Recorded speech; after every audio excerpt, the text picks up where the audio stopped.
पत्नी ने काटा पति का हाथ। पत्नी नीता अपने पति से परेशान थी। वो कभी भी फोन पर बात करती, उसका पति उसे हमेशा टोकता और उसे फोन पर बात करने नहीं देता। पत्नी नीता अपने परिवार वालों, सगे संबंधियों से और अपने मित्रों से फोन पर घंटों बातें करती, लेकिन यह बात उसके पति को पसंद नहीं थी और वह जब भी उसे कॉल करता तो उसका फोन हमेशा एंगेज आता और घर पर आकर वो उस पर चिल्लाता और झगड़ा भी करता। एक दिन तो देर रात तक पत्नी अपने रिश्तेदारों से फोन पर बातें कर रही थी कि उसी वक्त उसके पति की नींद खुल जाती है और पति उससे कहता है कि तुम्हें दिन में क्या समय नहीं मिलता, तो तुम रात को भी अब फोन पर बातें कर रही हो। यह सुनकर नीता बहुत ही गुस्से में आकर अपने पति को भला बुरा कह देती है कि तुम मुझे कभी भी अपने मायके नहीं जाने देते हो, ना ही मुझे अपने घर जाने देते हो। अब मैं फोन पर भी बात नहीं करूं। यह सुनकर पति चुप हो जाता है और सो जाता है।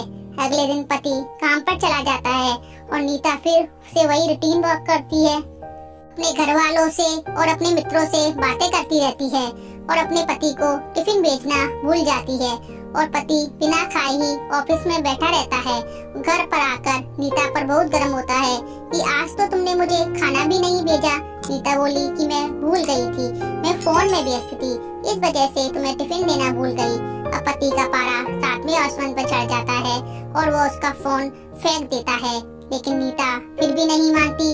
अब वो पति के फोन से ही अपने रिश्तेदारों से बातें करने लग जाती है। पत्नी की इस आदत को देखकर उसका पति उसे डॉक्टर को भी दिखाता है कि शायद इसकी कोई मानसिक हालत खराब हो, इस वजह से ऐसा कर रही हो।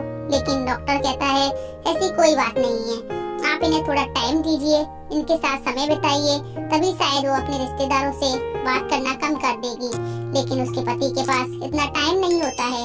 एक दिन उसकी पत्नी रात में फोन पर बात कर रही होती है कि तभी उसका पति उससे झगड़ा करने लगता है और फिर जाकर सो जाता है।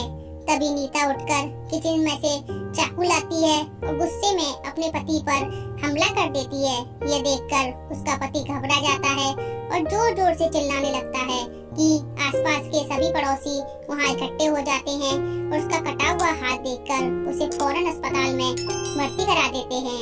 पुलिस भी आ जाती है। पुलिस यह सभी वारदात पड़ोसियों से और नीता से सुनती है। नीता के हाथ में से चाकू भी बरामद कर लेती है। फिर उसके पति का बयान लेते हैं, लेकिन उसका पति बयान बदल देता है और कहता है कि चाकू तो गलती से मेरे हाथ में लग गया था जब मैं सब्जी काट रहा था, इसमें नीता की कोई गलती नहीं है। यह सुनकर गीता भावुक हो जाती है और अपने पति को गले से लगा लेती है कि मुझे नहीं पता था कि मेरी एक छोटी सी गलती की वजह से तुम्हें इतना दुख झेलना पड़ेगा और मैं गुस्से में तुम्हें ही घायल कर दूंगी, मुझे माफ कर दीजिए। आज के बाद मैं कम से कम अपने रिश्तेदारों से बात करूंगी और ज्यादा से ज्यादा समय तुम्हें ही दूंगी। उसका पति भी कहता है मैं तुम्हें अब समय दूंगा और कभी भी तुम पर चिल्लाऊंगा नहीं। तो दोस्तों, आज की कहानी आपको कैसी लगी प्लीज कमेंट करके जरूर बताएं और चैनल को लाइक, सब्सक्राइब और शेयर जरूर करें। धन्यवाद।